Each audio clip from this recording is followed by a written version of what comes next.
বিশ্বনবীর এই পাঁচটা গুণ ছিল। এক নম্বরে বিশ্বনবীর চরিত্র ভালো, আদর্শ ভালো। দুই নম্বরে তিনি জ্ঞানী। তিন নম্বরে তিনি আমাদের রুহানি পিতা। চার নম্বরে তিনি অনুগ্রহশীল। পাঁচ নম্বরে তিনি ছিলেন সুন্দর চেহারার অধিকারী। এই পাঁচটা গুণ তার মধ্যে আল্লাহ তাআলা দিয়েছেন, একসাথে আর কারো মধ্যে এই পাঁচ গুণ নাই।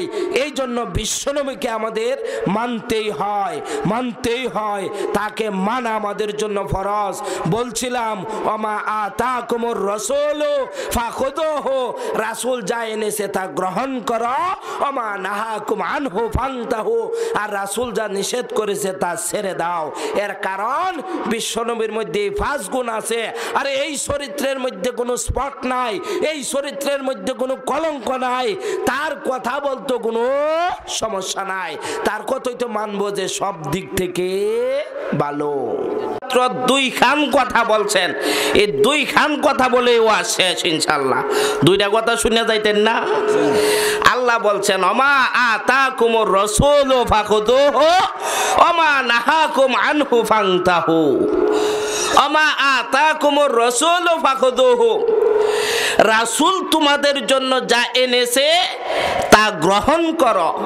ওমা নাহাকুম আনহু ফান্তাহু, আর রাসূল যা নিষেধ করেছে তা ছেড়ে দাও। কথা দুইখান বুঝছেননি? কিছু ধরতে হবে আর কিছু ছাড়তে হবে। তাইলে আজকে ধরা আর ছাড়া এই দুই কথার মধ্যে ওয়া শেষ হয়ে যাবে ইনশাআল্লাহ, ঠিক না? আমাদের দায়িত্ব কি? এক নম্বর কাজ ধরা, দুই নম্বর কাজ ছাড়া। ওয়াজ কিন্তু বাড়ি পর্যন্ত নিতে হইব। প্রয়োজনে সবাইরে পলিথিন দেওয়া হইব, একবারে মুখ বাইন্দা বাড়িতে নেওয়া যাবেন, যাতে রাস্তার মধ্যে ব্রাস্ট হওয়ার সম্ভাবনা না থাকে।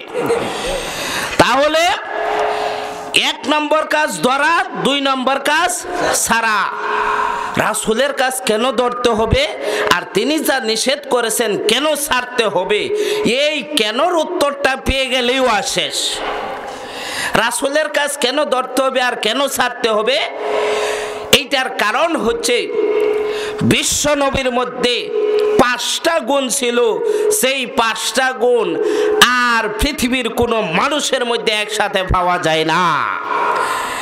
এর মধ্যে আমরা পাঁচটা গুণকেই বলার পূর্বে আমরা বলবো যে বিশ্বনবীকে কেনই বা মানতে হয়, আর না মানলে তাদেরকে বলা হয়েছে জাহেল। কি বলা হয়েছে? বিশ্বনবী যে আসার পূর্ববর্তী সময়টাকে বলা হয় আইম্মায়ে জাহিলিয়া। কেন আইম্মায়ে জাহিলিয়া বলা হয়? তারা কি মূর্খ ছিল, অজ্ঞ ছিল? সেই যুগের কবি ইমরুল কায়েস এখনো তার কবিতা পড়া, তার কবিতার উপরে ডক্টরেট ডিগ্রি নিতে হয়, পিএইচডি করতে হয়। তাহলে বোঝা গেল তারা অশিক্ষিত ছিল না। তাহলে তারা এত শিক্ষিত থাকা সত্ত্বেও ইসলাম বলছে তারা মূর্খ। তারা কি কেন মূর্খ বলল? এই কথাটার জবাব দিয়ে আমরা সেই পাঁচটা গুণের কথা বলবো। বিশ্বনবী আসার পূর্ববর্তী সময়ে আরবের বাদশা শখ করেছে। আরবের বাদশা, ওই যুগে কবিদের খুব আনাগুনা ছিল। আরবের বাদশা উজিরকে বলে দিছে, এই উজির, আমাকে যারা নতুন নতুন কবিতা শোনাইতে পারবে তাদেরকে আমি 10 দিরহাম করে স্বর্ণ মুদ্রা দেব। বড় জোর 1 নম্বরের ছুটি দেওয়া যাবে। কেউ বিড়ি সিগারেট খাইলে এটার কোনো ছুটি নাই আপাতত। তাহলে 10 দিরহাম স্বর্ণ মুদ্রা দেওয়া হবে। উজির বলল, জাহাপনা কি বলতেছেন? এখন কবিদের যুগ, কবিরা আইসা আপনাকে নতুন কবিতা শোনাবে আর 10 দিরহাম করে স্বর্ণ মুদ্রা নিয়ে যাবে, তখন আপনার ধনভাণ্ডার শেষ হয়ে যাবে। রাজা বলতেছে, কিছু করতে হবে না, যাও আমার এই গোত্রের মধ্যে বাইর হয়ে 3টা যুবক নিয়ে আসবা। 3টা যুবকের 3টা গুণ থাকবে। প্রথম যুবকের গুণ যে কোনো কিছু একবার শুনলে মুখস্থ করতে পারে। দ্বিতীয় যুবকের গুণ যে কোনো কিছু 2 বার শুনলে মুখস্থ করতে পারে। তৃতীয় যুবকের গুণ যে কোনো কিছু 3 বার শুনলে মুখস্থ করতে পারে। কথা বুঝছেন না? বুঝছেন না? এই 3টা গুণ দেখা তিনটা যুবক নিয়ে আসো। উজির গে সহজে পাওয়া গেল। বলেন তো এই যুগে কি সেই জ্ঞানী সেই গুণী যুবক আর পাওয়া যাবে? এখন আছে? এই 30 পারা কোরআন একবার শূন্য মুখস্থ করতে পারে এমন ছেলে পাওয়া যাবে? ওই সময় পাওয়া গেছে। তাহলে তারা জ্ঞানী না? তাদেরকে মূর্খ বলছে। দেখেন ইসলাম কেন মূর্খ বলছে সেই কারণটা বলতেছি। তিনটা যুবক রাজার দরবারে চলে আসলো। রাজা তাদেরকে বেতন দেয় খাওয়া। এবার ওইদিকে অফারের জন্য কবিরাজে নতুন নতুন কবিতা লেখে। সেই কবিতা লেখা রাজার দরবারে এসে বলছে, জাহাপনা আমি তো আজকে একটা নতুন কবিতা আনছি। এবার রাজা বলতেছে তুমি তোমার কবিতা পাঠ করো। তখন কবি নিজে তার কবিতাটা পাঠ করে শোনাইছে। রাজা বলতেছে মিয়া তোমার এই কবিতা তো আমার দরবারের সবাই জানে, এটা নতুন কবিতা হইল কিভাবে? এইটা তো পুরান কবিতা। আচ্ছা বলেন তো রাজার দরবারে একটা লোক আছে কিনা যে একবার শুনলে মুখস্থ করতে পারে? আছে না? এইবার রাজা সেই ছেলেটাকে দাঁড় করাই দিছে। এই যুবক তুমি দাঁড়ায় এই কবিরে শোনায় দাও এই কবিতাটা। তখন প্রথম যুবক পাঠ করে শোনায়া দিল। কবিতা কয়বার পাঠ করা হয়েছে? 2 বার। কবি একবার নিচে, আবার প্রথম যুবক 2 বার পাঠ করা হয়েছে। রাজার দরবারে 2 নম্বর যুবকের গুণকে 2 বার শূন্য মুখস্থ করতে পারে। এবার রাজা সেই 2 নম্বর যুবককে দাঁড় করাই দিছে। এবার তুমিও পাঠ করে শোনায় দাও। শোনায় দিল। কয়বার পাঠ করা হইল? 3 বার পাঠ করা হয়েছে। রাজার দরবারে 3 নম্বর যুবকের গুণ কি? 3 বার শুনলে মুখস্থ করতে পারে। এবার 3 নম্বর যুবককে দাঁড় করাই দিল, পাঠ করে শোনায় দিল। 3 জন উপস্থিত তাগরা সাক্ষী পাওয়া গেল যে তারা এই কবিতা জানে। এর পরে কি আর কোন কবির ক্ষমতা আছে বলতো যে এটা নতুন কবিতা? এইভাবে কবিরা আসে নতুন কবিতা লেখা। কিন্তু রাজা এই 3 যুবক শু করে একেবারে তাদেরকে বিদায় করে দেয়। অর্থাৎ নতুন কবিতা রাজার দরবারে আইসা হয়ে যায় পুরান কবিতা। কেউ স্বর্ণ মুদ্রা নিতে পারে না। কবি আসে আর যায়। শেষ পর্যন্ত একজন কবি চিন্তা করছে ব্যাপারটা কি? অবশ্যই রাজার কোনো চালাকি। কবিরা নতুন কবিতা লেখে আর ওইখান থেকে ফিরে আসে, এটা অবশ্যই রাজার কোনো চালাকি। এবার সে কবি নিজে একটা কবিতা লিখছে। কবিতা লেখা রাজার দরবারে আসছে। আয়সা বলল, জাহাপনা আমি তো একটা নতুন কবিতা আনছি। সেই আগের স্টাইলে রাজা বলল তুমি তোমার কবিতা পাঠ করে শোনাও। এইবার কবিতা পাঠ করে শোনাইলো। কবিতার বিষয়বস্তু ছিল, জাহাপনা আপনার বাবার সাথে আমার বাবার বন্ধুত্ব ছিল। সেই সূত্রে আপনার বাবা আমার বাবাকে আপনার বাবার সম্পূর্ণ সম্পত্তি থেকে অর্ধেক সম্পত্তি হেবা করেছিল, দান করেছিল। আমি আমার বাবার উত্তরাধিকারী হিসাবে সেই অর্ধেক সম্পত্তি বুঝিয়ে নিতে এসেছি। আপনি আমার বাবার পাওনা অর্ধেক সম্পত্তি বুঝাইয়া দেন। এইবার রাজা যদি বলে যে আমার দরবারের সবাই এটা জানে, যে কবির আর সাক্ষী লাগবো? এই সম্পত্তি অর্ধেক নিতে কবির আর কোন সাক্ষীর দরকার আছে? রাজা হয়তো সাক্ষী বার করে দিল। এইবার রাজা তো আর 3 যুবককে দাঁড় করা না।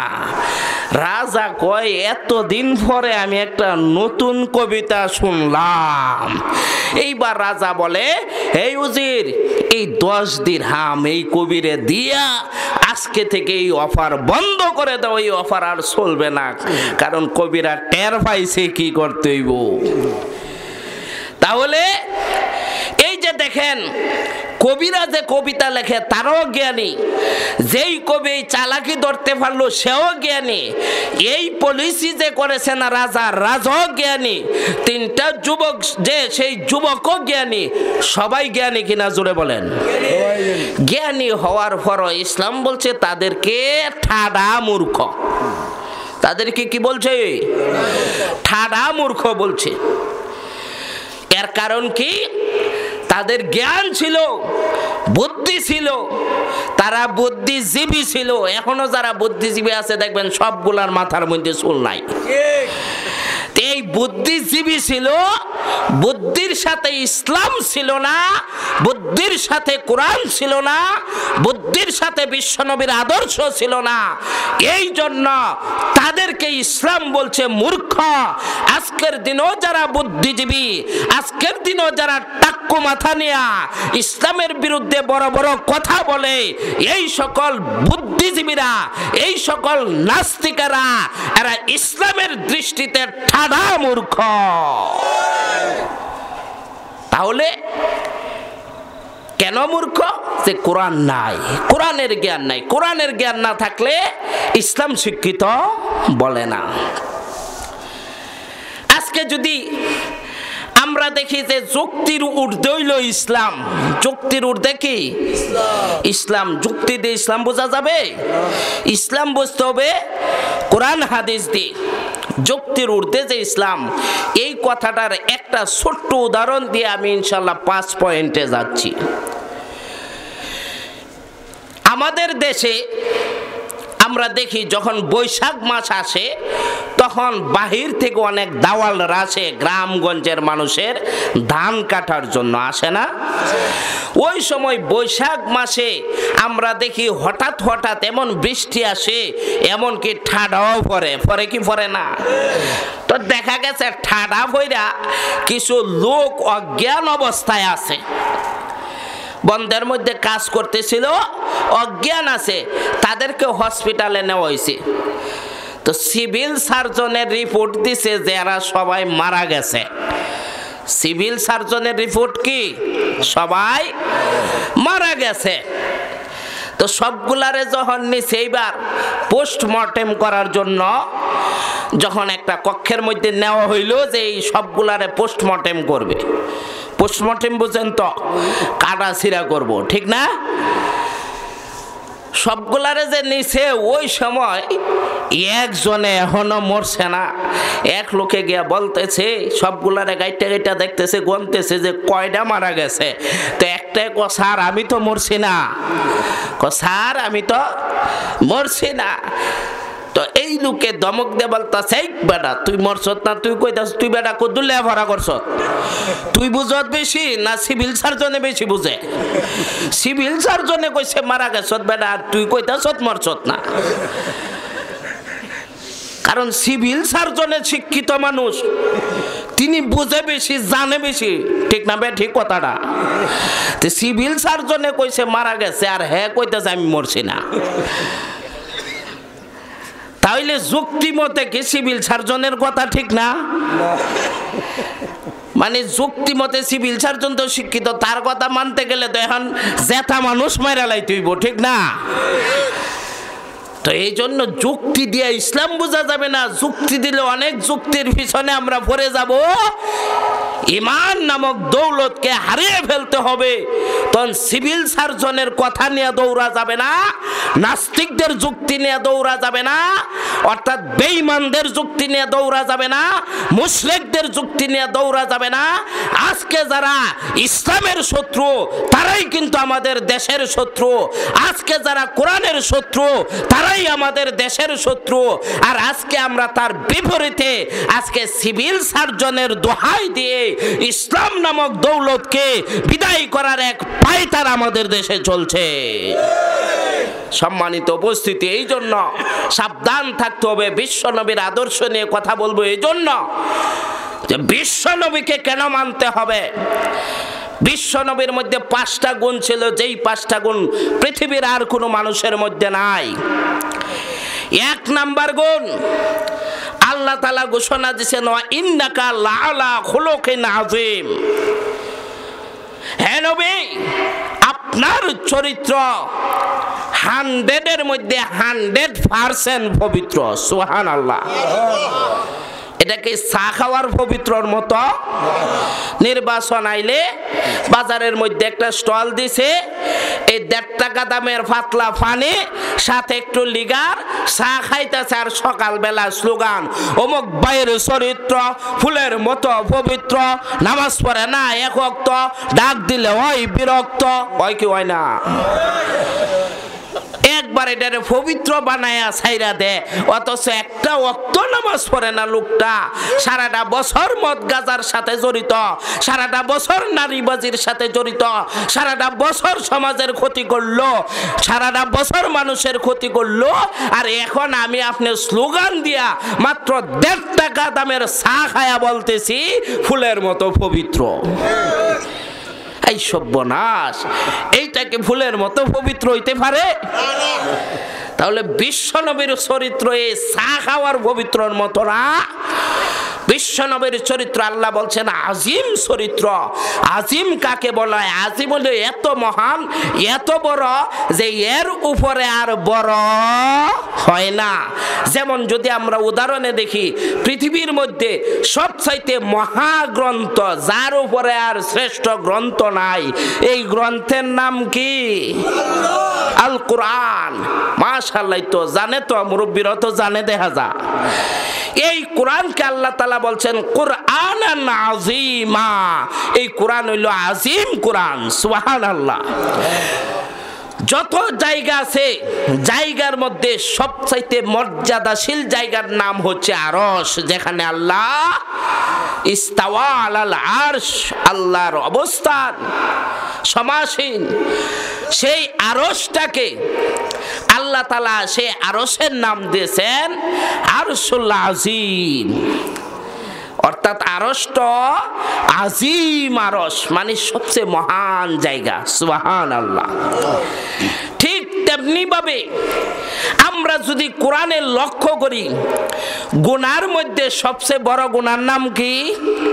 আমার পূর্বে আমার ভাই আলোচনা করেছেন শিরকের উপরে। আল্লাহ বলছেন ইন্না শিরকা লা যুলমুন আযীম। শিরক তো আজিম গুনাহ, অর্থাৎ এর উপরে আর গুনাহ নাই।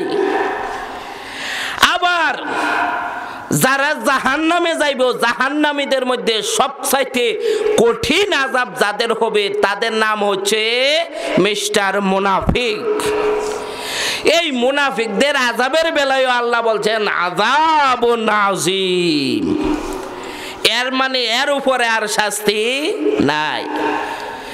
ঠিক তেমনি চরিত্রের মধ্যে সবচেয়ে 100% চরিত্র যেটা, সেই চরিত্রের নাম লাকাদ কানা লাকুম ফি রাসূলিল্লাহি উসওয়াতুন হাসানা।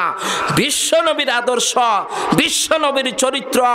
এই জন্য আল্লাহ তাআলা বলছেন ওয়া ইন্নাকা লাআলা খুলুকিন আযীম। হে নবী, আপনার চরিত্র আজিম চরিত্র। সুবহানাল্লাহ। তাইলে আজিমটা আমরা কিছু দিশ পাইছি নি? আজিম কারে ক? যে এর উপরে আর বড় নাই। খারাপের দিক দিয়েও যদি আজিম যা, এটা সবচেয়ে খারাপ। ভালোর দিক দিয়েও যদি আজিম যায়, সবচেয়ে ভালো। কথাটা বুঝাইতে পারছি? তাহলে বিশ্ব নবীর চরিত্র আজিম চরিত্র। এই চরিত্র আর কোন অন্য কোন নবী রাসূলদেরও নাই।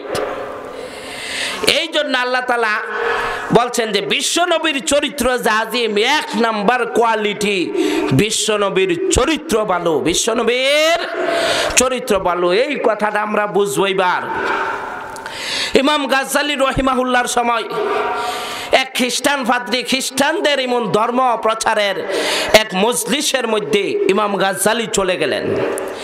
ইমাম গাজ্জালী রহিমাহুল্লাহ যখন ওই মজলিসে গেলেন, এইবার খ্রিস্টান পাদ্রী দেখলো যে গাজ্জালী হলো একজন দার্শনিক। দার্শনিকে কখন কোন কথার সমস্যার মধ্যে ফেলে দেয় বলা যায় না। তাই দার্শনিককে যেভাবেই হোক আমাদের এই মজলিস থেকে তাকে তাড়াতে হবে। এখন একজন সম্মানিত ব্যক্তি, তাকে কিভাবে তারা এবার কৌশল অবলম্বন করছে। ইমাম গাজ্জালীকে সেই খ্রিস্টান পাদ্রী বলতেছে যে ইমাম গাজ্জালী, আপনার কাছে আমার কিছু বলার ছিল। হ্যাঁ, কি বলার বলেন? বলতেছে আপনার কাছে আমি 10টা বিষয় জানতে চাই, 10টা প্রশ্ন করতে চাই।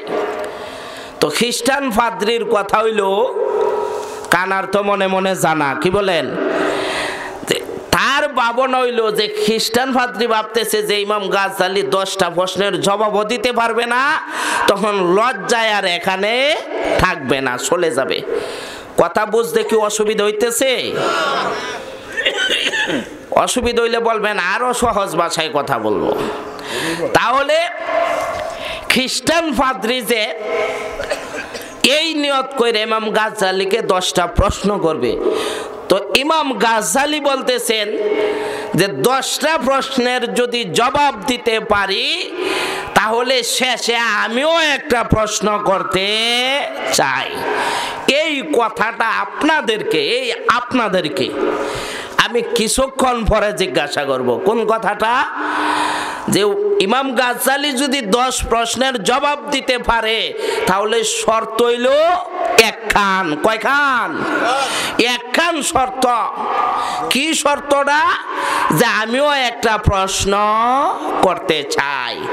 এই কথাটা মনে রাখার দায়িত্ব আপনাদের, আমার না। আমার মনে নাও থাকতে পারে। তাহলে এইবার এই শর্তে ইমাম গাজ্জালির সাথে এবার পাদ্রী বলল, ঠিক আছে আমার প্রশ্ন আমি শুরু করি। 10টা প্রশ্ন। 1 আছে যার 2 নাই, 2 আছে যার 3 নাই, 3 আছে যার 4 নাই, 4 আছে যার 5 নাই, 5 আছে যার 6 নাই, 6 আছে যার 7 নাই, 7 আছে যার 8 নাই, 8 আছে যার 9 নাই, 9 আছে যার 10 নাই, 10 আছে যার 11 নাই। প্রশ্ন হইল এই 10টা। প্রশ্নের মধ্যে কোনো বিবরণ পাওয়া গেছে? কোনো বিবরণ নাই, কোনো বর্ণনা নাই। প্রশ্নগুলো করাই হয়েছে অঙ্কেতে, শুধু সংখ্যার মাধ্যমে। 1 আছে যার 2 নাই, এইটাই একটা প্রশ্ন। 2 আছে যার 3 নাই, এইটাই আরেকটা প্রশ্ন। প্রশ্ন হবে সব এই রকম অঙ্কের মাধ্যমে 10টা প্রশ্ন করেছি, যাতে প্রশ্নের জবাব না দিতে পারে। ইমাম গাজ্জালি একজন দার্শনিক। উনি ঠিকই উনি বুঝে ফেলেছে। উনি বলতেছে, এই পাদ্রী তোমার প্রশ্নের জবাব শোনো। 1 আছে যার 2 নাই।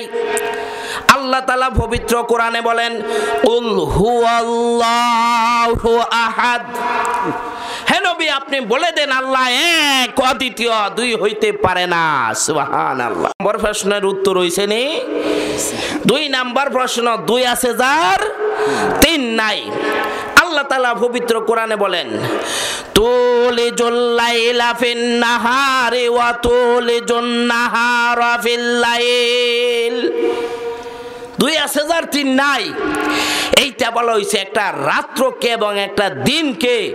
দিন আর রাত, এইভাবে দিনের ভিতরে রাত প্রবেশ করে, রাতের ভিতরে দিন প্রবেশ করে। এইটার বিকল্প আর 3 নাই। দিন আর রাতের মাঝে আর কিছু আছে কি? এইটাই 2 আছে যার 3 নাই, অর্থাৎ রাত আর দিন। কয়বার? 3 আছে যার 4 নাই। এই প্রশ্নের জবাব ইমাম গাজ্জালি বলেন, বিশ্বনবী হাদিস শরীফের মধ্যে বলেছেন, যাকাত আমাল ঈমান মান রাদিয়া বিল্লাহি রাব্বা ওয়া বিল ইসলামি দীনা ওয়া বি মুহাম্মাদির রাসূলা। একটা মানুষ ঈমানের পূর্ণ স্বাদ পেতে হলে 3 জিনিসে সন্তুষ্ট থাকতে হয়, 4 জিনিস নয়। 1 নম্বরে আল্লাহকে রব হিসাবে পেয়ে সন্তুষ্ট, 2 নম্বরে ইসলামকে দিন হিসাবে পেয়ে সন্তুষ্ট, 3 নম্বরে বিশ্ব নবীকে রাসূল হিসাবে পেয়ে সন্তুষ্ট। এই 3 জিনিসে যারা সন্তুষ্ট থাকবে তারা ঈমানের পরিপূর্ণ স্বাদ পাইবে। সুবহানাল্লাহ। এটাই 3 আছে যার 4 নাই, 3টা বিষয়। এবার 4 আছে যার 5 নাই। আল্লাহ তাআলা যুগে যুগে কালে কালে অনেক আসমানি কিতাব পাঠাইছেন। এর মধ্যে 104 খানা কিতাব পাঠাইছেন। 100 কিতাব হইল ছোট ছোট কিতাব, ওইগুলাকে বলা হয় সহিফা। আর 4টা কিতাব হইল প্রসিদ্ধ কিতাব, বড় কিতাব, তাওরাত, জাবুর, ইনজিল, কুরআন। এই 4টা কিতাব হইল বড় কিতাব।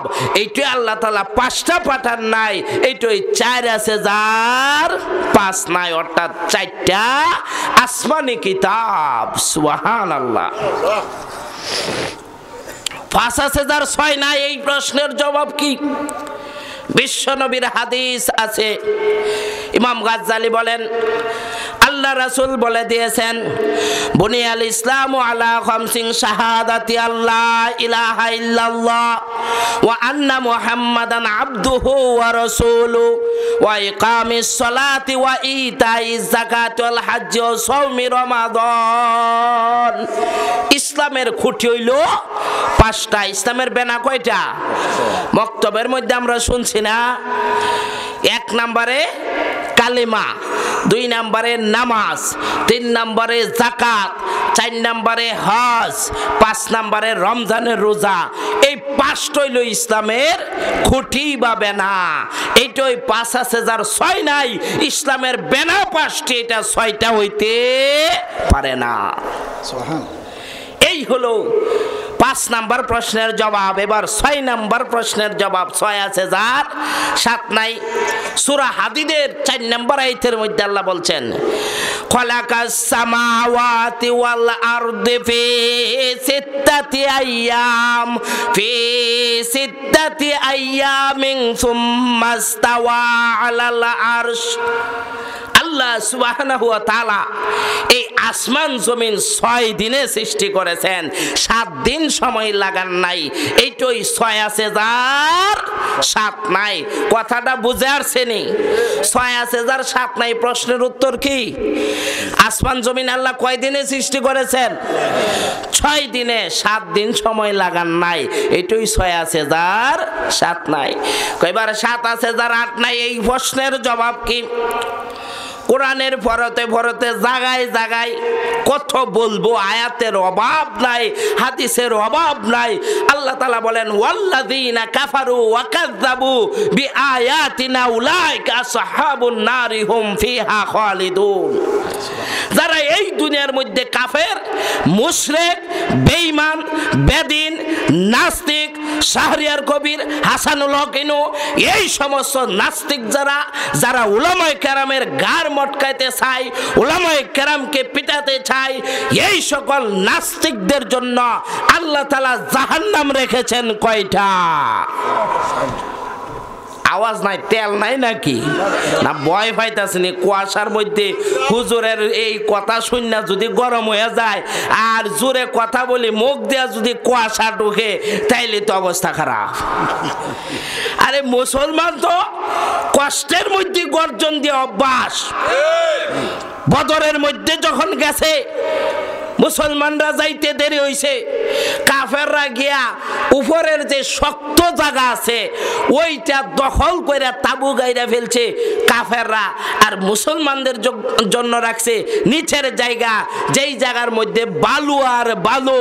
এই বালি কোনার মধ্যে উত্তপ্ত রৌদ্রের মধ্যে বালি গরম না ঠান্ডা? এমন গরম, রৌদ্রের মধ্যে প্রচন্ড গরম। আর হইছে নিচের জায়গা, নিচে থেকে যুদ্ধ করা সহজ না, উপরে থেকে করা সহজ।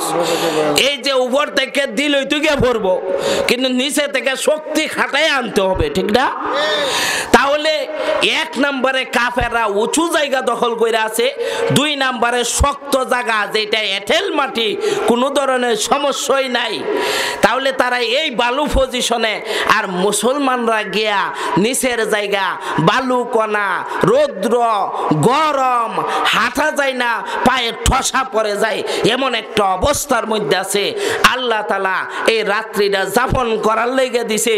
মুসলমানরা এই বেখাপ্পা জায়গাটা ওই মাইনা নিছে যে আমরা ব্যাকওয়ার্ড প্লেস, ওই আমরা জিহাদ করব, ইসলামকে ধারণ করব। মুসলমানরা যখন এই সাহস নিয়ে জিহাদ করবেই, এই দৃঢ় প্রত্যয় যখন নিয়েছে, এইবার রাত্রি বেলায় সবাই ঘুমাইছে, বিশ্বনবী রাত জাগরণ করে আল্লাহর কাছে দোয়া করতেছে, ইয়া আল্লাহ কি হয়, কি হয়, আল্লাহ সাহায্য করো, সাহায্য করো। আল্লাহ রাসূল দোয়া করতেছে, নামাজ পড়তেছে, সিজদা করতেছে। এই সময় রাত্রিবেলা আল্লাহ তাআলা প্রচন্ড বৃষ্টি দিয়া দিলেন। সুবহানাল্লাহ। বৃষ্টির মাধ্যমে কি কি উপকার হইল? বৃষ্টির মাধ্যমে 1 নম্বর উপকার, বৃষ্টি বেশি আইলে ঘুম কম হয় না, বেশি হয়। হ্যাঁ, এই যে হাইটে 80 মাইল জায়গা হাইটে আসলো, এবার বৃষ্টি হওয়ার কারণে প্রচন্ড ঘুম হয়েছে, আর ঘুম হওয়ার কারণে সারা দিনের যে ক্লান্তি দুর্বলতা সব দূর হয়ে শক্তি শৌর্য বীর্য ভরপুর হয়ে গেল। এক নম্বরে সাহাবায়ে কেরাম শক্তিশালী হয়ে গেলেন। আপনি দেখবেন সারাদিন যত কাজই করেন, রাত্রে যদি আরামে ঘুমাইতে পারেন পরের দিন সব শেষ, ঠিক না? তাইলে সারা রাত যখন আরামে ঘুমাইছে, বৃষ্টির কারণে আল্লাহ এক নাম্বার রহমত দিলেন, সাহাবায়ে কেরামের ক্লান্তি দূর করে তাদেরকে শক্তিশালী বানাই দিলেন। দুই নম্বরের উপকার হইল যে বালু আছেন, খালি বালি আর বালি, বালির মধ্যে বৃষ্টি পড়লে পানি পড়লে এইটার পাথর হইতে বাকি থাকে নাকি? হ্যাঁ, দুই নম্বর উপকার এইটা, যেই বালুর মধ্যে দৌড় দিলে পাটাই বেজাইতো, দৌড় দেওয়া জানা, ওই বালি এবার এত শক্ত হয়ে গেল একবারে পাথরের মতো শক্ত। জোরে বলেন ঠিক না বেটি? তিন নম্বরের উপকার, ওই যে বাদরের দলেরা আগে এঁটেল মাটি দেখা জায়গা দখল করছিল, এটা এমন ফিসলা হইছে এবার সুজয়া খার হইলে বরাবর 14 হাত দূরে যা, ওর আর কিছু করতে হয় না, অর্থাৎ দাঁড়াইলো এটা 14 হাত দূরে যা। তাইলে আল্লাহ কি রহমত দিছে দেখছেন নি? তাহলে মুসলমানরা প্রথম কত হইল, তারা ব্যাকওয়ার্ড প্লেসটাই মেনে নিবে, কষ্টটাকে মেনে নিবে, পরে সুখ দিবেন কে? আল্লাহ দিয়া দিবেন, কিন্তু প্রথম দুঃখটাকে মেনে নিতে হবে। সম্মানিত উপস্থিতি, যা বলছিলাম 7 আছে যার 8 নাই, এর মানে আল্লাহ তাআলা 7টা জাহান্নাম রেখেছেন, এটা 8টা রাখেন না। এবার 8 আছে যার 9 নাই, এই প্রশ্নের জবাব হচ্ছে, এখন আমরা পাইছি যে আল্লাহ তাআলা ইমানদারদের জন্য, মুমিনদের জন্য, ইসলাম প্রিয়দের জন্য, এই মাহফিলওয়ালাদের জন্য, যারা কোরআনের পক্ষে থাকে, ইসলামের পক্ষে থাকে, বিশ্বনবীর আদর্শ লালন করে, তাদের জন্য আল্লাহ তাআলা জান্নাত রেখেছেন কয়টা? 8টা। এইটাই 8 আছে যার 9 নাই। এবার 9 আছে যার 10 নাই, এই প্রশ্নের জবাব হলো, সালেহ আলাইহিস সালাতু সালামের সময় সন্ত্রাসী গোত্র আছেন 9টা, যারা নবীর বিরোধিতা করছে। এই 9টা গোত্রকে আল্লাহ তাআলা কোরআনের মধ্যে শনাক্ত করেছেন, এই 9টা হইল সন্ত্রাসী দল। 9টা কিসের দল? সন্ত্রাসী দল। আজকে ওই সন্ত্রাসী দলের আর ওই যারা উত্তর সুরে আছে, তারাই তো আজকে তাফসীর মাহফিলে বাধা দেয়, তারাই তো আজকে আলেম ওলামাদেরকে গার মটকাইতে চায়, তারাই তো আজকে ইসলামের বিরুদ্ধে কথা বলে, তারাই তো আজকে ভাস্কর্যের পক্ষে কথা বলে, তারাই তো আজকে মূর্তির পক্ষে কথা বলে, তারাই তো আজকে বেদিনদের পক্ষে কথা বলে, তারাই তো আজকে হিন্দুদের পক্ষে কথা বলে। সুতরাং তারা হইল সেই 9 সন্ত্রাসী গোষ্ঠীর উত্তরসূরি। আরে বাবা রে বাবা, ঠিক এরও কোনো তালবাল নাই। এটাকে সামান্য ঠিক না, 100% ঠিক। 100 ঠিকটা অর্ধেক কোন কেন, তথা 50 হয়ে আসা। অর্ধেক মানুষ বলে এটা 100 হইল না 50 হইল, তো ঠিক যে এটা 100 হইতো ঠিক কই তুইব খাই খাই না। তাহলে এই জন্য বলতেছিলাম যে 9 আছে যার 10 নাই, এর মানে সালেহ আলাইহিস সালামের সময়ের 9টা সন্ত্রাসী দল, আর 10 আছে যার 11 নাই। এই প্রশ্নের জবাবটা দিলে ওই কিন্তু প্রশ্ন শেষ। 10 আছে যার 11 নাই, এই প্রশ্নের জবাব হচ্ছে 10 জন সাহাবীকে আল্লাহ রাসূল দুনিয়ার মধ্যে জান্নাতের সার্টিফিকেট দিয়েছেন। এই সাহাবীরা নেও, সনদ লয়ে যাও, এই 10 জন সাহাবী তারা জান্নাতি। দুনিয়ার মধ্যে আল্লাহর পক্ষ থেকে আল্লাহ রাসূল সনদ দিয়া দিছে, সার্টিফিকেট দিয়া দিছেন যে 10 জন সাহাবী হইল জান্নাতি সাহাবী, তারা জান্নাতে যাবেই যাবে, তাদের জান্নাত কেউ ফেরাবে না। এই সনদ আল্লাহর পক্ষ থেকে আল্লাহর রাসূল দিয়া দিছেন। তাদেরকে বলা হয় আশারায়ে মুবাশশারা, 10 জন সুসংবাদ প্রাপ্ত সাহাবী। সুবহানাল্লাহ। প্রশ্ন বলেন উত্তর কয়টা রয়েছে? কয়টা প্রশ্নের উত্তর দেওয়া হয়েছে? কথা আছেন কয়টার উত্তর দিত? 10টা। এইবার আপনাদের দায়িত্বটা কি? একটা প্রশ্ন আছে, ইমাম গাজ্জালিরও এক প্রশ্ন আছে, 10 প্রশ্নের উত্তর দিতে পারলে।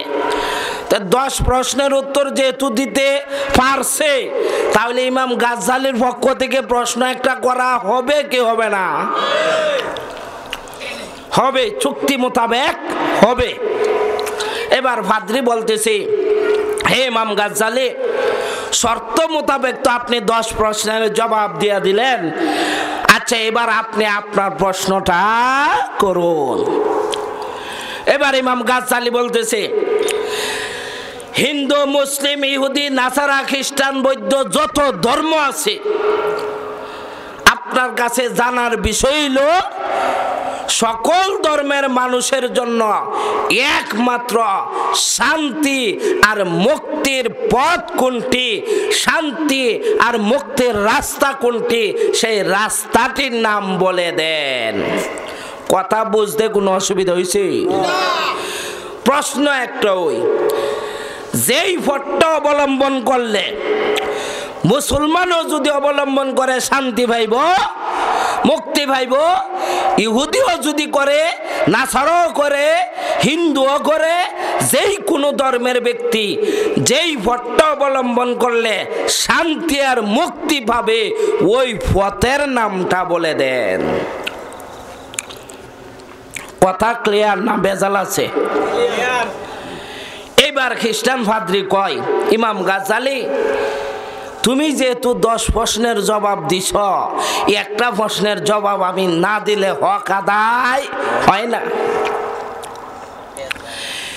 এইবার খ্রিস্টান ফাদ্রি বলতেছে, পদবং পদবং মক্কাতং হেরাতং কুরাতং গুহা।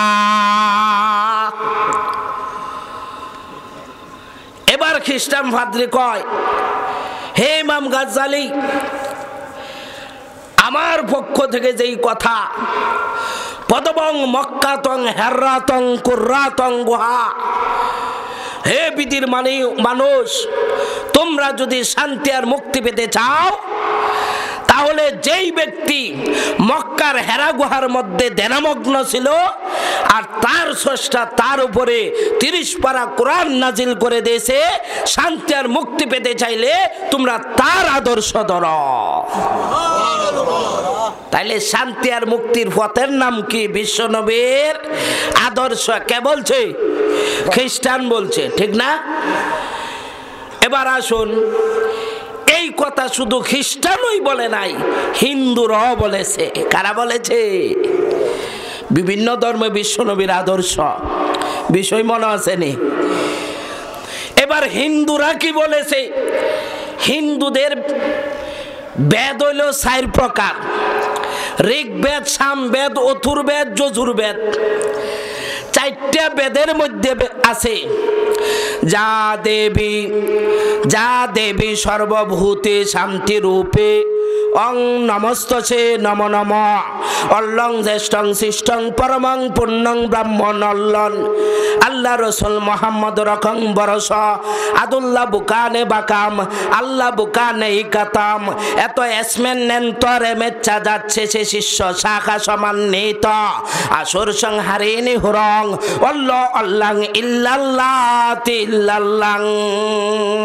এবার হিন্দু ধর্ম বলতেছে, হে বিধির মানুষ, তোমরা যদি শান্তি আর মুক্তি পেতে চাও তাহলে লাল সালুর অনুসরণ করো না।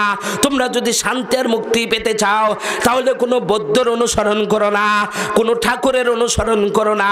তোমরা যদি শান্তি আর মুক্তি পেতে চাও তাহলে তোমাদের কালিমা হবে লা ইলাহা ইল্লাল্লাহ, আর তোমাদের আদর্শ হবে বিশ্বনবী মুহাম্মদুর রাসূলুল্লাহ। এটা হিন্দু ধর্মের কথা, শুধু হিন্দু ধর্ম না।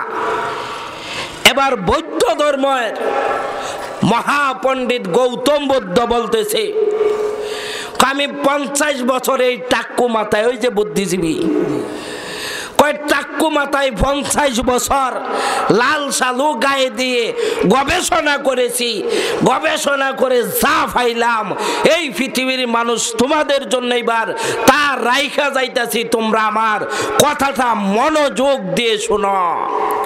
এবার সে বলতেছি হিব্রু ভাষায়, অঘ্য অঘ্য আনন্দ বিক্ষোভে আশিস অবশ্যং স্বয়ং কে শোনা হাম্মদ মোহাম্মদ বদ্ধ ভগবা বদ্ধং শরণং গুচ্ছামি সন্দং শরণং গুচ্ছামি ধর্মং শরণং গুচ্ছামি ওং শান্তি ওং শান্তি। এবার গৌতম বুদ্ধ বলতেছে, হে পৃথিবীর মানুষ, তোমরা যদি শান্তি আর মুক্তি পেতে চাও তাহলে সেই ব্যক্তির অনুসরণ করো যেই ব্যক্তিকে তার স্রষ্টা আহম্মদ নাম দিয়ে দুনিয়ার মধ্যে পাঠাইছে, আর তিনি দুনিয়ায় আইসা মোহাম্মদ নাম ধারণ করে এক আল্লাহর প্রচার করে দিয়েছে, তোমরা তার অনুসরণ করো। সুবহানাল্লাহর আওয়াজ নাই? সুবহানাল্লাহটা এত দুর্বল হইলে চলবো? তাহলে এই যে সকল ধর্ম বলতেছে একমাত্র শ্রেষ্ঠ আদর্শ, শ্রেষ্ঠ ধর্ম কার আদর্শ হবে? বিশ্বনবী মুহাম্মদুর রাসূলুল্লাহ সাল্লাল্লাহু আলাইহি সাল্লামের আদর্শ সর্বশ্রেষ্ঠ আদর্শ, তার চরিত্র সর্বশ্রেষ্ঠ চরিত্র। সম্মানিত উপস্থিতি, সময় কিন্তু খুব কাছায় গেছে, এর ভিতরে খুব অল্প সময়ের ভিতরে আলোচনা শেষ করতে হবে, তাই পয়েন্টগুলো সংক্ষিপ্ত আকারে বলছি। এক নম্বরের গুণ, তার আদর্শ ভালো, চরিত্র ভালো, এই কথা সব ধর্ম বলছে কি বলছে না? তাহলে তার 2 নম্বরের গুণ হইল তার জ্ঞান ছিল অগাধ জ্ঞান, পৃথিবীর আর কোনো মানুষের জ্ঞান তার জ্ঞানের সমতুল্য নয়। সুবহানাল্লাহ। তার জ্ঞানটা কেমন আমরা এই বিষয়ে একটু কথা বলি। আয়াহসাবু আল্লাহ নাজমা ইযামা বালা কাদিরিন আলা আন নুসাব্বিয়া বানানা, সূরা কিয়ামার মধ্যে আসছে আল্লাহ রাসূল যখন এই আয়াতের দাওয়াত দিয়ে দিলেন যে আল্লাহ তাআলা তোমাদেরকে মৃত্যুর পরে জীবিত করতে পারবেন না, তোমরা এই কথা বল। তিনি যখন হাদিসের মধ্যে আসছে একটা কুকুর যদি প্লেটের মধ্যে জিহ্বা লাগা তাহলে তোমরা মাটি দিয়া ঘষাও,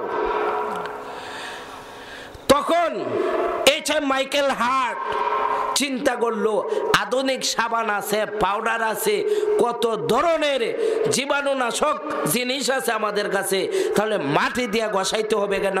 তিনি গবেষণা কইরা একটা কুকুরের সামনে একটা প্লেট দিল, কুকুর যখন জিহ্বা লাগাইছে এইবার পাউডার দিয়া বিভিন্ন জীবাণুনাশক দিয়া ঘষায়া আবার অনুবীক্ষণ যন্ত্র দিয়া দেখে জীবাণু যায় নাই, তখন তিনি এটাকে মাটি দিয়া ঘষাইলেন, মাটি দিয়া ঘষায় দেখে আবার অনুবীক্ষণ যন্ত্র দিয়া যার কোনো জীবাণু নেই।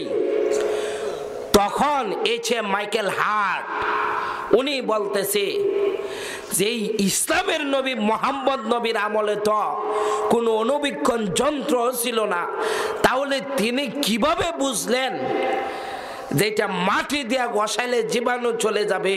তাহলে অবশ্যই তিনি কোনো সাধারণ মানুষ নয়, তিনি পৃথিবীর সর্বকালের সর্বশ্রেষ্ঠ কীর্তিমান মহাপুরুষ বিশ্বনবী মুহাম্মদুর রাসূলুল্লাহ সাল্লাল্লাহু আলাইহি ওয়াসাল্লাম। এই কথার স্বীকৃতি দিয়া তিনি একটা বই লেখলেন, দ্য 100 মনীষীর জীবনী। বিশ্বের সেরা সেরা মানুষ যারা আছে, বেশি জ্ঞানী মানুষ, তাদের জীবনী লেখছে। এখানে বিভিন্ন ধর্মের মানুষের জীবনী আছে, কিন্তু তিনি একজন খ্রিস্টান হয়ে তিনি বিশ্বনবীর জীবনীটা সর্বপ্রথম লেখলেন এই বইয়ের মধ্যে। তাকে অন্যান্য পণ্ডিতেরা প্রশ্ন করল, তুমি একজন খ্রিস্টান মানুষ, যীশু খ্রিস্টের জীবনে আগে লিখতে পারতা, তুমি প্লেটোর জীবনে আগে লিখতে পারতা, আইনস্টাইনের জীবনে আগে লিখতে পারতা, অগাস্ট কোতের জীবনে আগে লিখতে পারতা, কিন্তু ইসলামের নবী মুহাম্মদের জীবনে আগে লেখলা কেন? তখন মাইকেল হার্ট জবাব দিয়া দিলেন যে আমি এই জন্য তার জীবনে আগে লিখছি, তার চেয়ে মহামানব পৃথিবীর আর কেউ হইতে পারে না। তার জীবনীটা যে কেউ পড়লে আশ্চর্য হয়ে যাবে, এত সুন্দর জীবনী। তাই একটা মানুষ পাঠক বইটা খুলে প্রথমে যখন তার জীবনী পড়বে দেখবে এত সুন্দর জীবনী, এটা দেখে মনে করবে সারাটা বইও এত সুন্দর, পাঠকরা আমার বই কিনবেও বেশি, পড়বেও বেশি। এই জন্য আমি ভালো জীবনীটা আগে দিছি। সুবহানাল্লাহ। তাহলে সকল ধর্ম স্বীকার করতেছে বিশ্বনবীর জ্ঞানও ছিল এত বেশি যা অন্য কারো মধ্যে ছিল না। হযরতে আলী রাদিয়াল্লাহু তাআলা আনহুর একটা কথা আপনাদেরকে শোনাই। হযরতে ওমর রাদিয়াল্লাহু তাআলা আনহুর জমানায় এক ব্যক্তি বলল যে আমি 3টা কাজ করি। কয়টা কাজ শুনতেছেন নাকি? এই যে রসের কথাটা এখন কইতাছি, বুঝতাছি যে অনেকক্ষণ ধরে মজার কথা শুনতেছেন না, যে এই জন্য মুখটা একটু ফুথাইয়া গেছে। এইবার মজার কথাটা শুনেন। ওমর রাদিয়াল্লাহু তাআলা আনহুর সময় এক ব্যক্তি বলতেছে যে আমি 3টা কাজ করি। 1 নম্বরের কাজ, আমি অদেখা জিনিসের সাক্ষী দেই, অর্থাৎ না দেখে ওই সাক্ষী দেই। আচ্ছা আপনারা বলেন, 2 ব্যক্তির মধ্যে যদি ঝগড়া হয় আর কেউ এই ঝগড়াটা দেখলই না, না দেখে সাক্ষী দিলে এই সাক্ষীটা কি সঠিক হইব? তাহলে এটা কি সঠিক কথা বললো না ভুল কথা বললো? ভুল। তো ওই লোক বলতেছে আমি অদেখা জিনিসের সাক্ষী দেই, 1 নাম্বার সমস্যা। 2 নম্বরের কথা হইল যে আমি হককে অপছন্দ করি। আচ্ছা, হককে যারা অপছন্দ করে এরা কি ভালো মানুষ? হক মানে সত্য, আমি সত্য জিনিসটারে অপছন্দ করি। 3 নম্বরের সমস্যা, আমি ফেতনাকে ভালোবাসি। আচ্ছা, ফেতনারে ভালোবাসলে ভালো মানুষ? এই 3 কথা শোনার পরে ওমর রাদিয়াল্লাহু তাআলা আনহু কি রাগ, কয়ারে জেলের ভিতরে ঢুকাও, ওরে জেলের ভিতরে ঢুকাও। জেলের ভিতরে ঢুকায়া দিছে। এইবার আলী রাদিয়াল্লাহু তাআলা আনহুর কাছে বার্তা গেছে যে আলী রাদিয়াল্লাহু তাআলা আনহুর কাছে যে এক ব্যক্তি এই 3 সমস্যা, এখন তার কি শাস্তি দেওয়া যায় তাড়াতাড়ি বলুন। কারণ আলী রাদিয়াল্লাহু তাআলা আনহু একজন ফকিহ ছিল, মুফতি ছিল। আলী রাদিয়াল্লাহু তাআলা আনহুর কাছে গেছে, তারে কি শাস্তিটা দেওন যা, এই শাস্তিটা আপনি বলে দেন। আলী রাদিয়াল্লাহু তাআলা আনহু বলতে চাই রে, সাইরা সর্বনাশ করছে। কি করছে? এই লোকে তো ভালো কথাই কইছে, 3টা কথা কইছে, এটা তো ভালো কথা। তাহলে এই লোকের কেন জেলের ভিতরে নিয়ে ঢুকাইলো? এবার বুঝেন, সব সাহাবীরা ধরে নিছে যে এই লোক যেই কথাগুলা বলছে অপরাধজনক, কিন্তু আলী রাদিয়াল্লাহু তাআলা আনহু একা বলতেছে কি ভালো কথা। কি ভালো কথা? ওমর রাদিয়াল্লাহু তাআলা আনহুর সামনে যখন আসলেন, এবার ওমর রাদিয়াল্লাহু তাআলা আনহুকে বলতেছে এই লোকের 1 নাম্বার যেই দোষের কথা বলছে, ও দেখা জিনিসের সাক্ষী দে, এটা তো আমি আপনিও দেই। আশহাদু আল্লা ইলাহা ইল্লাল্লাহু ওয়াহদাহু লা শারীকা লা, আল্লাহর সাথে কোনো শরীক নাই, তিনি যে এক অদ্বিতীয়। দেখে সাক্ষী দেই না, না দেখে সাক্ষী দেই? না দেখেই তো এই লোকে সাক্ষী দিতেছে, এটা তো ইমানদারের ওই লক্ষণ। সুবহানাল্লাহ। 1 নম্বর প্রশ্নের জবাব হইল নি। 2 নম্বরে কি বলছে? হককে অপছন্দ করে। ওইটাও তো ভালো কথা। মানুষ যে মৃত্যুবরণ করবে, মরবে, এটা মিছা কথা না, সত্য কথা। ডাহা সত্য কথা না? তাইলে এইটাই তো হক। কিন্তু হক হইলে কেউ মৃত্যু কামনা করা কি? মৃত্যু কামনা কেউ করতে পারে? আপনি কি আমার মরার কামনা করবেন যে হুজুর তাড়াতাড়ি আজকের মাহফিল থেকে যাতে আর না যাই, তার এই হুজুর এখনই মারা যাক, এই দোয়া করা কি জায়েজ আছে? তাইলে এটা তো অপছন্দই করার কথা। মৃত্যু এটা হক, সত্য, কিন্তু এটাকে অপছন্দ করোই সুন্নাত, ঠিক না? ওই লোকে মৃত্যুরে অপছন্দ করে, ঠিক আছে তো কথা। 3 নম্বরে যে বললো ফেতনাকে ভালোবাসে, ফেতনাকে কি করে ভালোবাসে। কোরআনের মধ্যে আছে যে সন্তানের হইল আমাদের জন্য ফেতনা, সন্তানরা কি বাবা মার জন্য ফেতনা। সন্তান বেপরদা ভাবে চললে বাপের জব দেওয়া লাগবে, সন্তানেরা অপথ পথে অসৎ পথে গেলে বাবা মার জবাব দেওয়া লাগবে। সন্তানদেরকে ভালো মানুষ না করলে এই সন্তানের কারণে পিতামাতা আসামির কাঠগড়ায় দাঁড়াতে হবে। তাহলে সন্তান পিতামাতার জন্য ফেতনা কি ফেতনা না? এরপরে সন্তান রে আদর করা কি বিশ্বনবীর আদর্শ কিনা? ফেতনা হইলেও তো এটারে কি করা লাগে, ভালোবাসতে হয়। এই লোক তো এইটাই করে, সন্তান আদিল তার ফেতনা, কিন্তু সে সন্তান আদিকে ভালোবাসে। 3 কাজই তো সঠিক, ঠিক না ভাই? ঠিক। তাহলে এইটাই তো করে। এইবার বললো আলী রাদিয়াল্লাহু তাআলা আনহুর এত জ্ঞান, তাহলে বিশ্বনবীর জামাতা হয়ে বিশ্বনবীর সংস্পর্শ থেকে যেই ব্যক্তি এত জ্ঞান রাখে, বিশ্বনবীর জ্ঞানকে আন্দাজ করা যাবে? তাহলে বিশ্বনবীর জ্ঞান সবচেয়ে বেশি জ্ঞান, এটা হলো তার 2 নম্বর গুণ। 3 নম্বর গুণ, বিশ্বনবীর সাথে আমাদের আত্মীয়তার সম্পর্ক আছে। আমরা কেন মানুষের কথা মানি? আত্মীয় থাকলে আত্মীয়কে আমরা সম্মান করি কি করি না? 2 বিয়াই অটোর মধ্যে উঠছেন, কিশোরগঞ্জ যাবেন, তখন কি 2 বিয়া আলাদা আলাদা ভাড়া দেয় না? এক বিয়ে গোনা এই বিয়ে আমি দিয়ে দিই, আপনি রাখেন রাখেন আমি দিয়ে দিই ভাড়া। কেন দে? আত্মীয়তার সম্পর্ক আছে তার সাথে, ঠিক না? এই জন্য বিয়াই বিয়ার ভাড়া দিয়া দেয়। তো বিশ্বনবীকে আমাদের আত্মীয় কিনা, এই কথাটা কোরআন শরীফের মধ্যে সূরা আহজাবের 6 নম্বর আয়াতের মধ্যে আল্লাহ তাআলা বলে দিয়েছেন, আন-নাবিয়্যু আওলা বিল মুমিনিনা মিন আনফুসিহিম ওয়া আজওয়াজুহু উম্মাহাতুহুম। সুবহানাল্লাহ। আল্লাহ তাআলা বলে দিয়েছেন যে মুহাম্মদ সাল্লাল্লাহু আলাইহি সাল্লাম নবী হলো মুমিনদের জানের চাইতে আরো নিকট আত্মীয়, আরো কাছের, আর নবীর স্ত্রীগণ হইল মুমিনদের মা। সুবহানাল্লাহ। নবীর স্ত্রীগণ যদি আমাদের মা হয়, তাহলে বিশ্ব নবী আমাদের রূহানি বাবা। কথাটা বুঝে আসছে? তো বিশ্ব নবীর সাথে আমাদের সম্পর্ক আছে কি নাই? কি সম্পর্ক? বিশ্বনবী আমাদের বাবা। বিশ্বনবী কি আমাদের বাবা, রূহানি পিতা। বিশ্বনবীর স্ত্রীগণ আমাদের মা। তা বাপের সম্পত্তি সন্তানেরা ফাঁকি বানা, ওয়ারিশ বানা। তা বিশ্বনবীর সম্পদ যে ছিল, উনি ওফাত গ্রহণ করার পরে ওনার যে কিছু সম্পদ ছিল, ওইগুলা আমরা পাইছি কিনা? কিবা পাইছি? কিবা পাইছি জানেন? বিশ্বনবীর যত সম্পদ রেখে গেছেন, সমস্ত সম্পদগুলো কাবা ঘরের মধ্যে ওয়াকফা করে দেওয়া হয়েছে।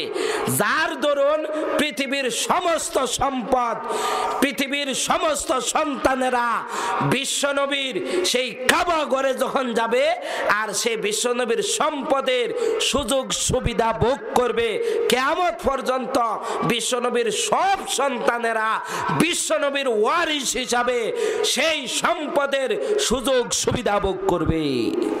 কাবা ঘরে যারা জাহাজি সাবরা, বিশ্বনবীর সম্পদের অবদান এখানে আছে, বিশ্বনবীর মাল আছে, তাহলে ওই মালের সুযোগ সুবিধা হাজি সাবরা ব্যবহার করতেছে কিনা? কিয়ামত পর্যন্ত করবে। তাহলে সকল সন্তানেরা ওয়ারিশ হিসাবে সেই কাবা ঘরের সুযোগ সুবিধা ভোগ করতেছে। এইটা হলো বিশ্বনবীর উত্তরাধিকারী হিসাবে আমরা সম্পদ পেয়েছি। তাহলে বিশ্বনবী আমাদের কি রূহানি পিতা, আত্মীয় আমাদের। বাপের কথা ছেলের আর মানা কি ফরজ, বাবার কথা মানা ফরজ। আজকে যুবকরা যারা আছে, অনেকে বাবা মার কথা মানতে চায় না।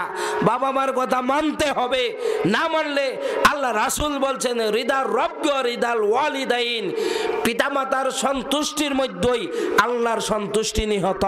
পিতামাতা খুশি হইলে আল্লাহ খুশি, পিতামাতা খুশি না হইলে তুমি আল্লাহকে খুশি করতে পারবে না।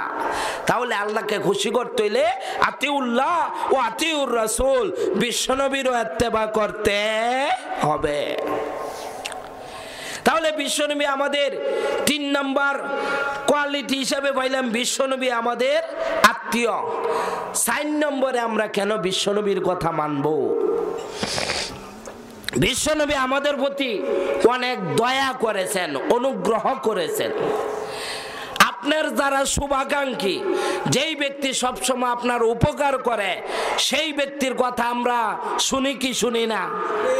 তাহলে বিশ্বনবীর 4 নম্বর গুণটা হইল বিশ্বনবী অনুগ্রহশীল ছিলেন। যেমন একদিন বিশ্বনবীর গায়ের মধ্যে আয়েশা সিদ্দিকা তেল মেখে দিতেছেন, এমন সময় পিঠের মধ্যে দেখে শুধু দাগ আর দাগ, পিঠের মধ্যে অনেকগুলো স্পট পড়া।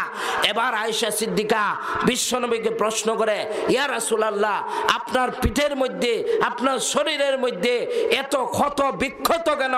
বিশ্বনবী চোখের পানিগুলো ছেড়ে দিলেন, হে আয়েশা, আমি যখন ইসলামের প্রথম যুগে যখন তায়েফে ইসলামের দাওয়াত দিতে গিয়েছি, আমি যখন কালিমার দাওয়াত দিতে গেলাম, তায়েফবাসী আমাকে ভুল বুঝে আমাকে ক্ষত বিক্ষত করেছিল, আমাকে এত বেশি পাথর নিক্ষেপ করেছিল, আমার শরীর থেকে রক্তগুলো টকবক টকবক করে ঝরছিল, রক্ত পড়ছিল। তখন পাহাড়গুলো বলেছিল, ইয়া রাসূলুল্লাহ, আপনি অনুমতি দেন আমরা এই তায়েফবাসীকে ধ্বংস করে দেই। তখন আসমানের ফেরেশতারা বলছিল, ইয়া রাসূলুল্লাহ, আপনি অনুমতি দেন এই তায়েফবাসীকে ধ্বংস করে দেই। জমিন বলছিল, ইয়া রাসূলুল্লাহ, আপনি অনুমতি দেন আমরা তাদেরকে গর্তের ভিতরে ঢুকায় দেই। বিশ্বনবী বললেন, আল্লাহুম্মা হদি কওমি ফা ইন্নাহুম লা ইয়ালামুন। আল্লাহ, আমার উম্মতেরা বুঝে না, আল্লাহ আমার গোত্রেরা বুঝে না, জানে না। আল্লাহুম্মা হদি, আল্লাহ তুমি তাদেরকে হেদায়েত দান করো, আল্লাহ তুমি তাদেরকে মাফ করে দাও, তাদেরকে হেদায়েত নসিব করে দাও।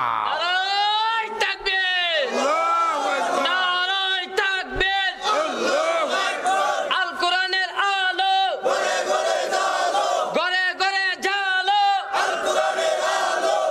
এবার বিশ্বনবী এইভাবে যখন তায়েফবাসীর জন্য দোয়া করলেন, গজবের দোয়া করলেন না, রহমতের দোয়া করলেন, এই তায়েফবাসী লোকেরা তখন থেকে আল্লাহর পক্ষ থেকে আল্লাহ রাসূলের দোয়া আল্লাহ কবুল করে নিলেন এবং তায়েফবাসীদেরকে আল্লাহ তাআলা এমন হেদায়েত দিয়ে দিলেন, আজও পর্যন্ত তায়েফের মানুষ আমাদের হাজী সাবরার সামনে কথা বললে চোখে চোখ রাখা কথা বলে না।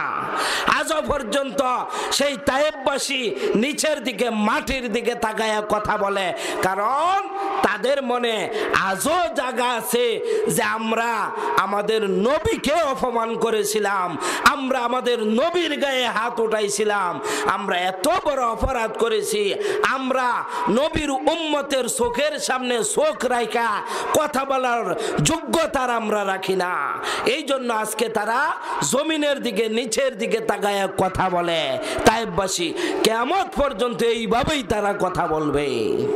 তাহলে দেখেন তো, বিশ্বনবী আমাদের প্রতি অনুগ্রহ করেছেন কি করেছেন না?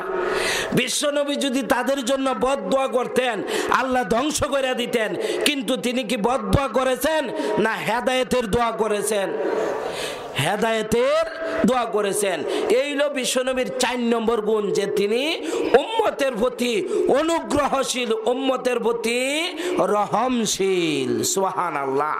বিশ্বনবীর 5 নম্বর গুণ, বিশ্বনবীর চেহারা এত সুন্দর ছিল। আমরা যখন দেখি যে অনেক সুন্দর মানুষ, ভদ্র মানুষ, তার মধ্যে অনেক গাম্ভীর্যতা আছে, তখন তার চারিত্রিক গাম্ভীর্যতার দিকে তাকায়া আমরা এমন ভদ্র মানুষের কথাও শুনি। তো বিশ্বনবী এত ভদ্র ছিলেন, একটা উদাহরণ দেই। মক্কার মধ্যে আবু জাহেল যখন বিচারক, তখন বিশ্বনবী যখন ইসলামের দাওয়াত দিতে লাগলেন, এবার আবু জাহেল দেখে বাপ দাদার ধর্ম নিয়ে টানা হেসরা লাগাইয়া দিবে। এবার আবু জাহেল 22 গ্রাম এলান কইরা দিছেন যে মুহাম্মদের বিচার হবে, মুহাম্মদের বিচার হবে। 22 গ্রামের সালিশ, ছোট সালিশ না বড় সালিশ? 22 গ্রামের সালিশ ছোট সালিশ না বড় সালিশ? আমরা দেখি 22টা চেয়ারম্যানে যদি একটা বিচার করে তাহলে বিচারটা অনেক করা হয়, ঠিক না? এবার আবু জাহেল করলো কি, এই বড় সালিশের যখন ডাক দিছে, এবার বিদেশি মেহমান আনবে। হাবিব বিন মালেক ওই সময়ের বিশ্ব কাঁপানো নেতা ছিল, এত বড় বিচারক ছিল, বিশ্ব কাঁপানো নেতা। এ হাবিব বিন মালেককে হাইরি নেতা হিসাবে দাওয়াত করেছে বিশ্বনবীর বিচার করার জন্য। কথা বুঝেছেন? এবার আবু জাহেল এইভাবে যখন মঞ্চ করলো, মঞ্চের মধ্যে শুধুমাত্র 2টা চেয়ার রাখলো। কয়টা চেয়ার? ভালো করে বুঝবেন, শেষের কথা বুঝতে হবে। বিশ্বনবীর জন্য যে বিচারের ব্যবস্থা করলেন, আবু জাহেল এবার 2টা চেয়ারের ব্যবস্থা করছে। একটা হইল প্রধান অতিথির চেয়ার, আর একটা হইল বিশেষ অতিথির চেয়ার। প্রধান অতিথিকে হাবিব বিন মালেক আর বিশেষ অতিথিকে আবু জাহেল। তো প্রধান অতিথির চেয়ারটা একটু ভিআইপি হাইফাই, আর বিশেষ অতিথির চেয়ারটা আর একটু নরমাল।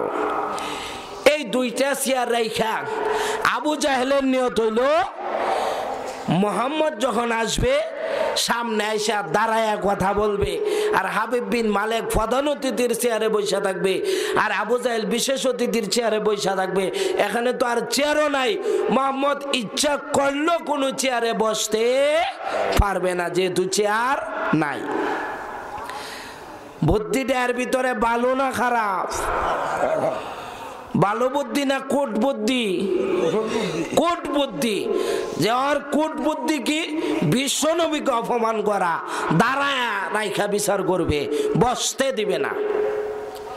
এবার মজলিস টয়টুম্বুর ভরপুর মানুষে, 2 চেয়ারে আলিশান চেয়ারের মধ্যে হাবিব বিন মালেক বসা, আর বিশেষ অতিথির চেয়ারে আবু জাহেল বসা।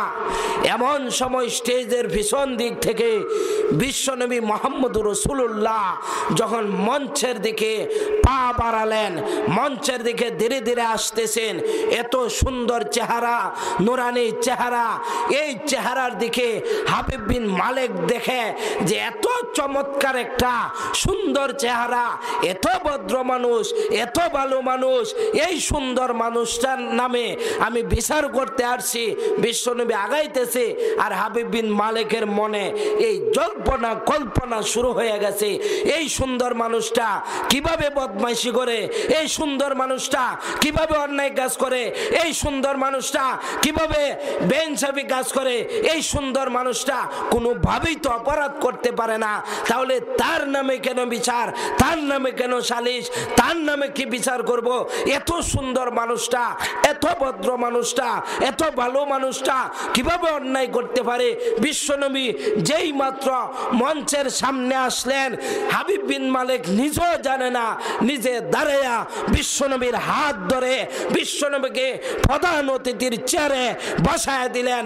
এইবার বলেন তো, প্রধান অতিথির চেয়ারে যদি বিশ্বনবী বসে যায়, দাঁড়ায় থাকলো হাবিব বিন মালেক, প্রধান অতিথি দাঁড়ানো, এবার বিশেষ অতিথি চেয়ারে বসে থাকার টাইম আছে? এমপি সাহেবের চেয়ার নাই, চেয়ারম্যান সাহেব চেয়ারও বসে থাকবো? সম্ভব হবে? এইবার আবু জাহেল বাধ্য হয়ে হাবিব বিন মালেককে তার চেয়ারে বসায় দিলেন। এইবার বলেন দাঁড়ানো আছে কে? কে দাঁড়ানো? আবু জাহেল দাঁড়ানো আছে। এইভাবে আবু জাহেলকে দাঁড় করায় দিলেন কে? আল্লাহ। হাবিব বিন মালিকের অন্তরে জজবা তৈরি করে দিলেন। হাবিব বিন মালিক বিশ্বনবীর হাত ধরে বলেন, এই সুন্দর মানুষের কোনো বিচার হবে না, তার বিচার করা যায় না, এত ভালো চেহারা নিয়ে কেউ অপরাধ করতে পারে না।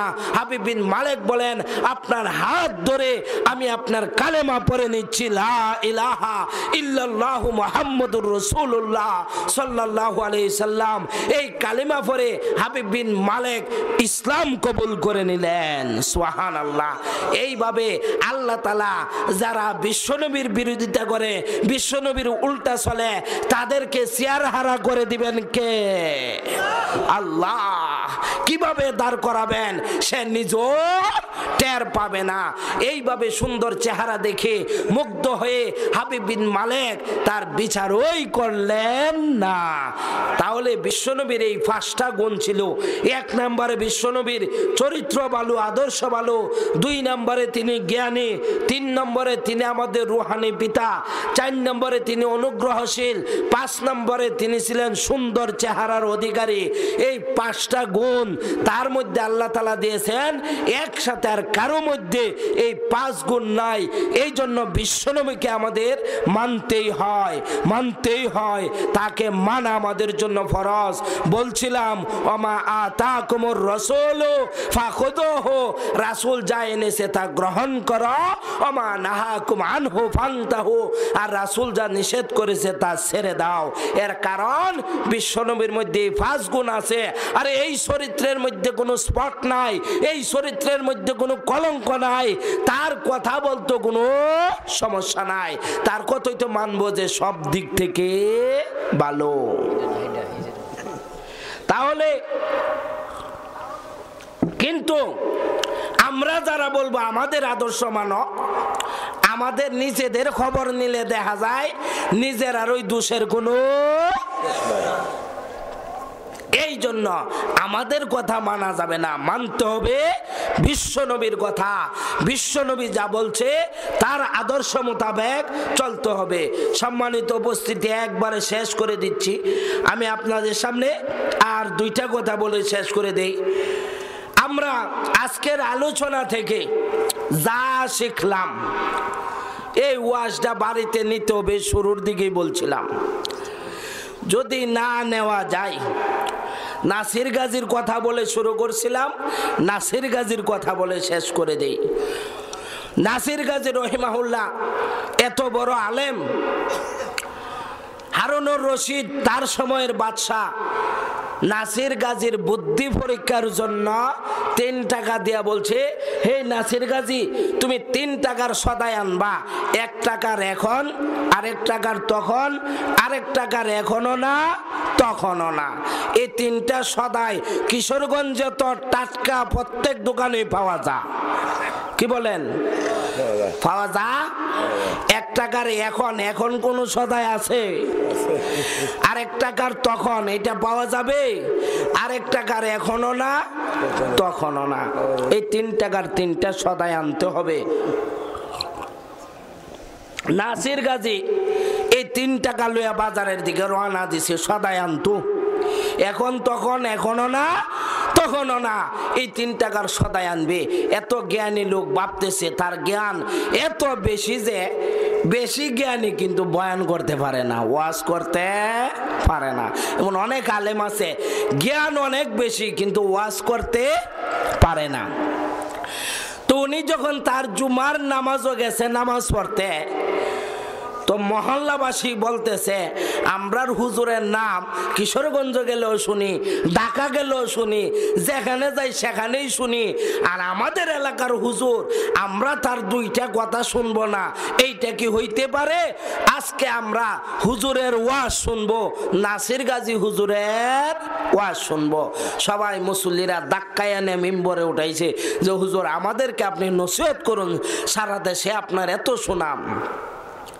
নাসির গাজী মিম্বরে উঠছে, কানার তো মনে মনে জানা যে তিনি যে ওয়াজ করতে পারে না, এলেম আছে কিন্তু ওয়াজ করতে পারে না। বাঁচবো কি কইরা? জনগঞ্জে ধাক্কায় এনে উঠাইছে মিম্বরে। এবার বুদ্ধি বাহির করছে, বলতেছে, এই মুসল্লিয়ানে কেরাম, আমি আপনাদের সামনে কি ওয়াজ করব আপনারা জানেন? আচ্ছা, মুসল্লিরা কি আগেই জানে কি ওয়াজটা যে করব? হ্যাঁ, তো মুসল্লিরা বলতেছে, জি না হুজুর, আমরা জানি না। সহজ সরল উত্তর আর কি, মুসল্লিরা যেইটা বুঝছে এইটাই তো বলছে যে হুজুর জি না, জানি না কি ওয়াজ করবেন। তো হুজুর কয়, মেয়েরা আমি কি ওয়াজ করব এইটাই তোমরা জানো না, তোমাদের সামনে আমার ওয়াজের কোনো দরকার নাই। এই কথা বললে তিনি রাগ দেখায়া চইলা গেলেন, গিয়ে পাশের মসজিদে জুমার নামাজ পড়লেন, মানে ওয়াজ থেকে বাচ্চা গেলেন। এইবার পরের জুমা আবার তিনি যখন জুমা পড়তে আসছে, মুসল্লিরা গত জুমা হুজুরে রাগ করে লাইছে। আচ্ছা, আজকে হুজুরে যে বাবু উঠায়া হুজুরের ওয়াজটা শুনি, হুজুরকে সুন্দর কইরা মিম্বরের মধ্যে উঠাইছে যে হুজুর আমরারে কিছু নসিহত করুন। হুজুর তো আগের মতোই প্রশ্ন করছে, আজকে আমি আপনাদের সামনে কি ওয়াজ করব আপনারা জানেন?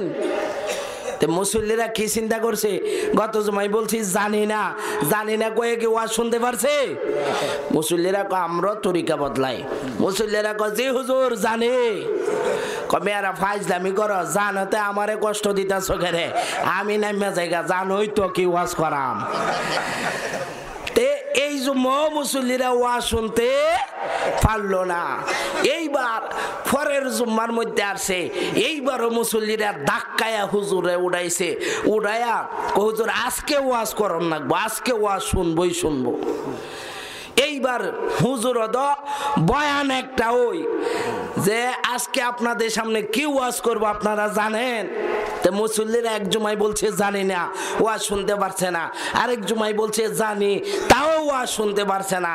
এইবার মুসল্লিরা আমরা সালাক কম না, মুসল্লিরা 50-50 হয়ে গেছে, অর্ধেক জানি আর অর্ধেক জানি না। এবার ওয়াজটা শুনতে পারবো? অর্ধেক কই জানি, অর্ধেক কই জানি না। কেন? হুজুর যাতে এখন আর কোনো দিকে যাইতে পারতো না, দুটা কইছি। এইবার হুজুর কমি আর এই ডইলে তো আরো ভালো হইছে, যারা জানে হেরার দায়িত্ব হইলো, যারা জানে না তাদেরকে জানাইয়া দেওয়া। তো এখানে আমার কাজটা কি? আমারে বসাইছো কেন? যারা জানে তাদের কাজ, যারা জানে না তাদেরকে জানাই দিব। আমি করতাম না কে? আমারে বসাইছো কেন? এই কথা কয়ে তিনি নামে গেলেন। এই লোক নাসির গাজী এত জ্ঞানী লোক, বাজারে যাইতেছে 3 টাকা লইয়া, এখন তখন, এখনো না তখনও না, এই 3টা সদাই আনবে। এবার রাস্তার মধ্যে দেখে আগে দলীয় ভিক্ষুকরা ভিক্ষা করতো কিনা, আল্লাহ নবীজির নাম 2টা টাকা দিয়া যান, এইগুলা কয়া দলীয় ভিক্ষুকরা ভিক্ষা করতো। ভিক্ষুকদেরকে 1 টাকা দিয়া দিছে, আর আছে কয় টাকা? 2 টাকা। বাজারে গিয়া দেখে, আগে কিন্তু বাজারের মধ্যে বিভিন্ন ম্যাজিক খেলা দেখাইতো না? এই ব্যালেট বার করতো মুখের ভিতর দিয়া, বিভিন্ন সাপ ব্যাঙের খেলা দেখাইতো, বলতো কামরুক কামাখা জাল্লে জালাল, বাদশাহ শাহজালাল খাজা, গরিবে নেওয়াজ, ঘরে ঘরে আওয়াজ, লাখ বেলকি লাখ, পাহাড়ে পর্বতে লাখ, এই সমস্ত মন্ত্র সন্ত্র পইরা বিভিন্ন ধরনের খেলা দেখাইতো কিনা? তো হেন গিয়া দিয়া দিছে আরো 1 টাকা। আর আছে কয় টাকা? 1 টাকা। ঘুরতাছে কি করবে, কিছুই ফানা। দেখ একটা ছোট দোকানের মধ্যে খুব শাহী জিলাপি বানাইতেছে। এইবার দোকানদারকে গিয়া বললো, ভাই এই 1 টাকা দিয়ে একটা শাহী জিলাপি দিয়া দাও। যা করে আল্লাহ ভরসা, শেষ পর্যন্ত খাইই মরি। এইবার একটা শাহী জিলাপি লইয়া রওনা দিছে, রাজার দরবারে গিয়া বলতেছে, জাহাপন আপনার জিলাপি। খায়া দেখে যেই টেস্ট হইছে, খুব মজা। নাসির গাজী মনে হয় এই জিলাপিটা এখনই বানাইছে, খাইতে তো খুব মজা। তো নাসির গাজী কই, এইটা আপনার 1 টাকার, এখন খাইবেন এখন, আর মজাও পাইবেন এখন না? মজা আরো 1 সপ্তাহ থাকবো। মজা কি আরো 3 দিন পর্যন্ত তাহে? তো এইটার মজা এখনই পাইবেন, এইটার পরে কিচ্ছু নাই। এইটাই আপনার 1 টাকার এখন। কার 2 টাকা? বাজারে যাওয়ার সময় ভিক্ষুকরারে আপনার নামে 1 টাকা দান করেছি, তাইলে এইটার সব পাবেন। তখন পরকালে এটার সব পাইব কি পাইতো না? এইটা হইলে আপনার 1 টাকার তখন। 1 টাকা কই যে ম্যাজিক খেলার মধ্যে দিছি এটা নগদও কিচ্ছু দিছে না, পরকালেও কিচ্ছু পাইতেন না। এইটার নাম ওই 1 টাকার এখনো না তখনও না।